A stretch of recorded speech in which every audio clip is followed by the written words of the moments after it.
We are to be watchful and ready for Christ's return. How are we to do that? Well, by considering ourselves as in a season, so to speak, of repentance, preparing ourselves for the return of the Lord.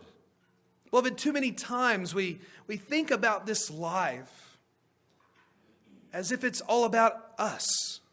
And I'm not saying that we shouldn't enjoy any of God's good creation in this world, but we need to remember that our lives are not our own.